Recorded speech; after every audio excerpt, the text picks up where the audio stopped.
श्रद्धेय महानुभाव, गणित के अंदर जोड़ घटाव गुणा भाग लसा मसा वर्गमूल घनमूल घात घातांक और करनी क्रमशः चर्चा चल रही है। इसके अंदर एक उदाहरण देकर आज चर्चा करना है। 1/8। अब 1/8 जो है क्या है, तो यदि हम इस पर विचार करें,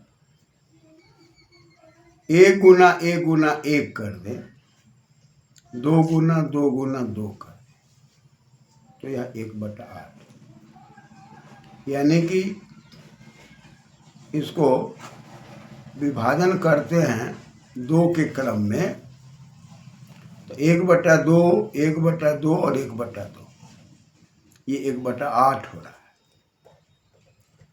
1 को अंश कहते हैं और 8 को विभाजन कहते हैं। तो इसका हम विभाजन करना यदि शुरू किए तो 1/2, 1/2, 1/2 विभाजित हो गया। लेकिन अब 1/2 का विभाजन कैसे हो, 1 को 2 भाग में कैसे बांटा? तो 1/8 स्पष्ट है कि अंश बटा हर के रूप में है। तो अंश जो विभाजन करने योग्य दिया हुआ है और उसको 8 दे करके बंटवारा की बात हो रही है। तो 1/8 का सरलतम रूप 1/2 दिखाई पड़ रहा है।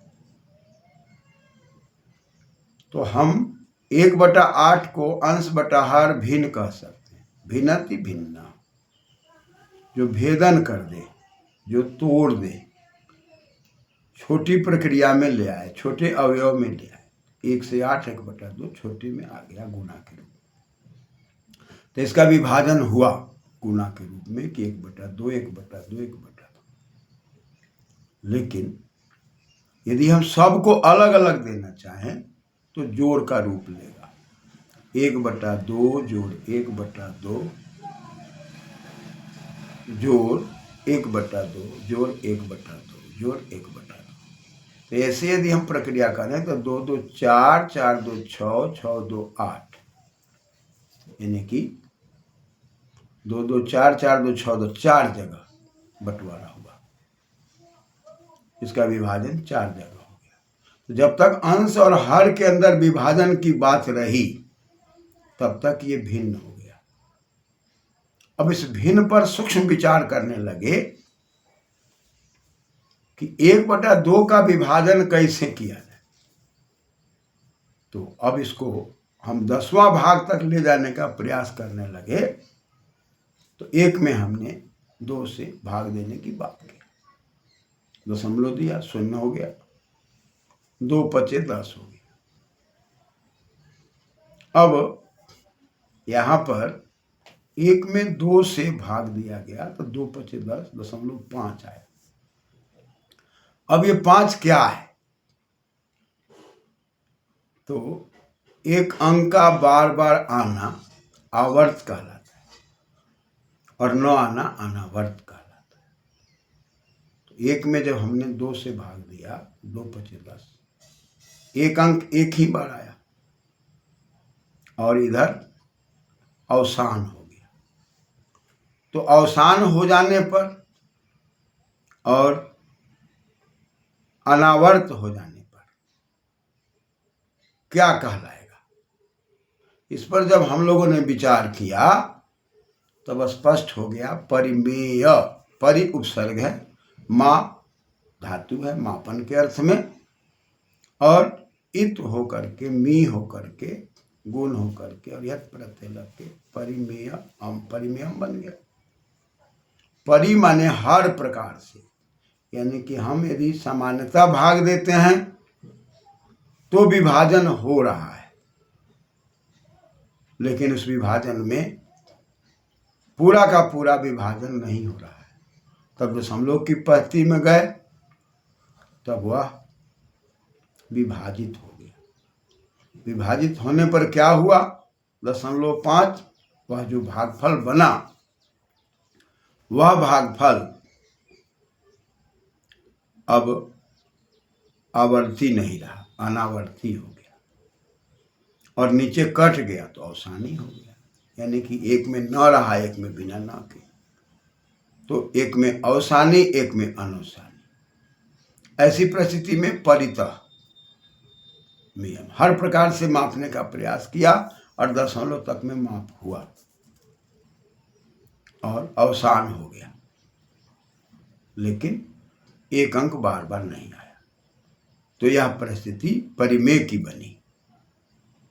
पुनः हम यदि आगे विचार करें, एक की जगह पर हम 2 को ले लें, 2 का क्यू कर दें, तो 2 दूनी 4, दूनी 8, फिर नीचे हम 2 को कर दें, क्या कर दें, 3 कर दें, तो 3 तिहाई 9 तिहाई 27। अब 8/27 का विभाजन यदि हम करना चाहें तो 8/27 भिन्न है, उचित भिन्न है, अंश छोटा हर बड़ा, उचित भिन्न है, प्रॉपर फ्रैक्शन है। लेकिन 8 को हम बांटना चाहते हैं और इधर 27 को, तो यहाँ पर 2 पर पावर हमने 3 किया था और 3 पर पावर 3 किया था, यानी कि घात के रूप में लिया था, घातांक के रूप में लिया था। घात का अंक 2 पर 3 था और नीचे 3 पर 3 तिहाई 9 तिहाई 27, 3 पर घात का अंक 3 था, अतः आधार वाला अंक भी 3 था और घात वाला अंक भी 3 था, घात का अंक 3 था। इसी को जब सूत्र के रूप में हम लिखना शुरू किए, तब हमारे सामने आ गया, एक को यदि हमने a मान लिया और 8 को हमने b मान लिया, तो a पर और 8 पर दोनों को ब्रैकेट करके हमने यदि n लिख दिया, तो a/b पर घात n हो गया। ये तो संकेताक्षर में हो गया, ये पर घात है, लेकिन वही संकेत अक्षर पर जब मान रख दिया तब वह घात का अंक हो गया। तो a पर घातांक 3 और 2 पर घातांक 3। ऐसी परिस्थिति में ये घात जो अक्षर हुआ और उसका मान दिया तो उसका अंक आ गया, तो घात का अंक आ गया, घात और घातांक हो गया। अब ऐसी परिस्थिति में हम 2/3 पर विचार करते हैं, तो उसी प्रकार से a/b पर हम यदि घात करते हैं 3 को, तो अलग अलग करने पर a पर वह 3 जो मान दिए थे, 3 की जगह पर n था, तो a/b पर हमने घात किया था n और उस n की जगह पर हमने मान रख दिया था 3, यानी कि n का घात का अंक जो था वो 3 था। तो ऐसी परिस्थिति में 2 पर घातांक 3 हो गया, 2 दूनी 4 दूनी 8, और 3 पर घातांक 3 हो गया, 3 गुना 3 गुना 3, 3 तिहाई 9 तिहाई 27। तो हम स्पष्ट करते हैं कि 8/27 भिन्न है और इसका हमने विभाजन किया तो हमको मूल रूप में 2/3 मिल गया। यह भिन्न तो है, लेकिन इसका सरलतम रूप है। अब इस सरलतम रूप को फिर हमने विभाजन करने के लिए भाग की प्रणाली को अपनाया, दशमलव प्रणाली को अपनाया, फिर 2 में 3 से भाग दिया, तो भाग देने के बाद 3 चौक 18, फिर 2 आ रहा है, यानी कि अनवसानी आ रहा है। और फिर ऊपर 6 आने के बाद अब वह अनावर्ती आना चाहिए। अनावर्ती माने जिसका आवर्त ना हो। तो हम यदि 20 में 3 से भाग दे रहे हैं दशमलव लगा के, तो 6 18 हो रहा है, फिर 2 आ रहा है, फिर 2 दे रहे हैं तो 6 आ रहा है। ये सब के सब आवर्ती हो जा रहा है, अनावर्ती नहीं हो रहा है। अतः आवर्ती और फिर नीचे अनुसानी हो जा रहा है।